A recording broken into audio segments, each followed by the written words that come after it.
She said she was staying in, so why was her car parked outside the Avalon Hotel on West 42nd?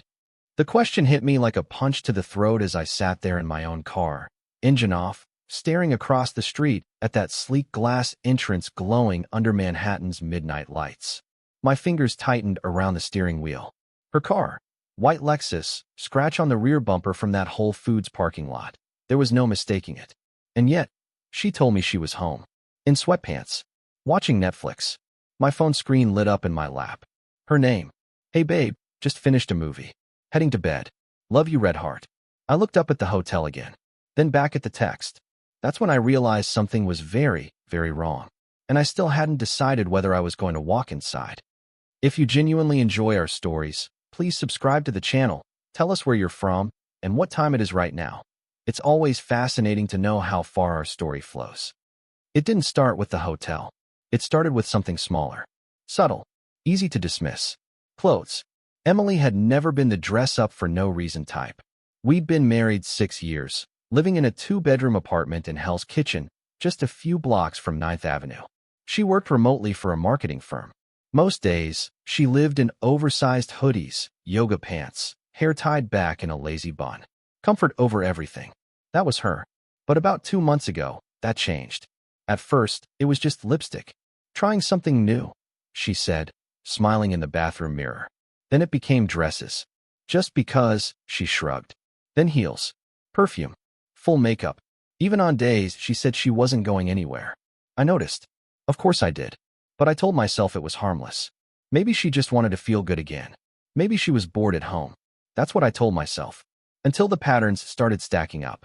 She'd dress up and stay home. She'd dress up and suddenly need alone time. She'd dress up and lock the bedroom door for Zoom meetings. That's when unease started creeping in. Slow, quiet, persistent, like something scratching at the inside of my skull. One Tuesday afternoon, I came home early. No warning. I'd forgotten my laptop charger and figured I'd just grab it and head back to the office near Bryant Park. When I opened the apartment door, I immediately smelled her perfume. Strong. Fresh. Too fresh. The place was silent. I called. No answer. I walked toward the bedroom. Door closed. Locked. Hey, I knocked lightly. It's me. A pause. Too long. Then her voice, slightly breathless. Give me a second. I stood there, staring at the door. Something felt off. Not loud. Not obvious. Just wrong. That's when I noticed the light under the door flicker. Movement. More than one set of movement. Then the door opened. Emily stood there in a black dress I'd never seen before. Hair done. Makeup perfect. But her expression, not surprised. Not guilty. Calculated. Oh, you're home early, she said, like I'd just mildly inconvenienced her. Forgot my charger, I replied slowly. She nodded, stepping slightly into the hallway, blocking the view behind her. I was just finishing up a meeting, she added quickly. I looked past her shoulder. The room looked normal. Too normal. Bedmate. Windows closed. Nothing out of place. But something inside me shifted. That was the moment. That quiet, invisible crack. After that, I started watching. Not confronting. Not accusing. Watching. Patterns don't lie. People do. She always dressed up on Thursdays. Always. And every Thursday, she'd say the same thing. Just staying in tonight. Probably gonna order takeout and relax. But her phone would go silent. No calls. No texts. No activity. For hours. That's when I made a decision. I was going to stop guessing. And start knowing. The following Thursday, I left work early. Didn't tell her. Didn't text. Didn't call. I drove straight home. Parked a block away. Waited. At 6:12 p.m., she walked out of our building. And I swear to God, I almost didn't recognize her. Red dress. Heels. Hair flowing. Like she was heading to a date. Not a night alone. She got into her car. And drove. I followed. Heart pounding. Hands shaking. Every turn she made felt like it was slicing deeper into my chest. She drove straight into Midtown. And then, the Avalon Hotel. That's when everything inside me went quiet. Back to the present. Sitting in my car. Staring at her vehicle. Her text still glowing on my phone. Heading to bed. I laughed. Once. Short. Empty. Then I stepped out of the car. The hotel lobby was warm. Too warm. The kind of warmth that feels fake. Like everything inside it is pretending to be something it's not. I walked up to the front desk. "Can I help you?" the receptionist asked. I leaned in slightly. "My wife is staying here," I said calmly. I think she forgot something important. That wasn't entirely a lie. She had forgotten something. Me. The receptionist hesitated. "I'm sorry, sir, I can't." "I'm not asking for a key," I interrupted. "Just the room number." I slid my wedding ring off and placed it gently on the counter. "Please." She looked at it, then at me, then sighed. Room 814. The elevator ride felt like an eternity. Every second stretched, every breath heavy. When the doors opened, I walked down the hallway slowly. Room 814. Door closed. Light underneath. Voices. Muffled. A man's laugh. That was the moment everything inside me shattered.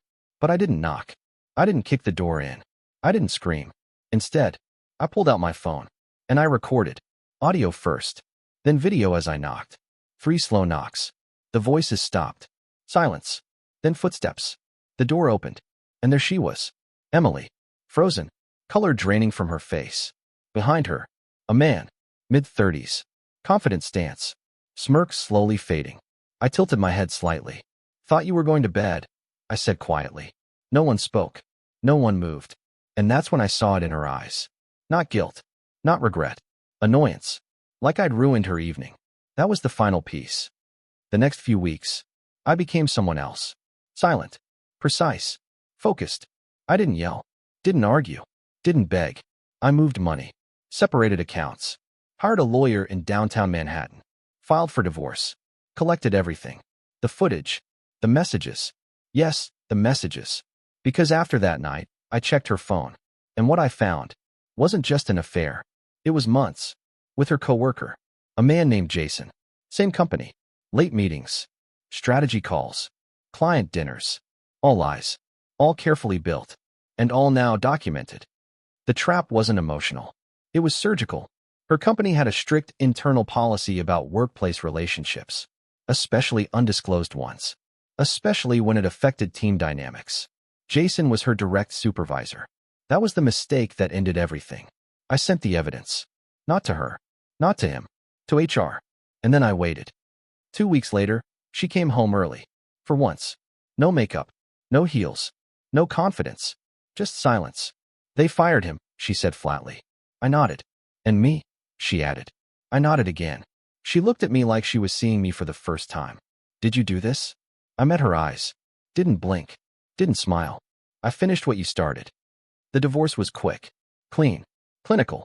New York courts don't care about emotions. They care about evidence. And I had plenty. She didn't fight it. Didn't have the energy. Or the leverage. I moved out first. Left the apartment. Left the city a month later. Started over in Chicago. New job. New place. New silence. Sometimes, late at night, I still think about that hotel. That red dress. That text message. Heading to bed. Funny how some lies echo longer than truth. But not in a loud way. In a quiet way. The kind that settles into your bones. And stays there. Like a reminder. That the moment everything changes is usually the moment you finally start seeing clearly. I never went back to that hotel. Never needed to. Because the real betrayal was never inside that room. It was in every "I'm staying in" that came before it. And the worst part? She dressed up for someone else. While I was still believing she was doing it for herself. That's what stayed with me. Not the cheating. Not the man. But the effort. The intention. The performance. For someone who wasn't me. And now, every time I see a woman dressed up for no reason, I don't wonder where she's going. I wonder who she's lying to. The end.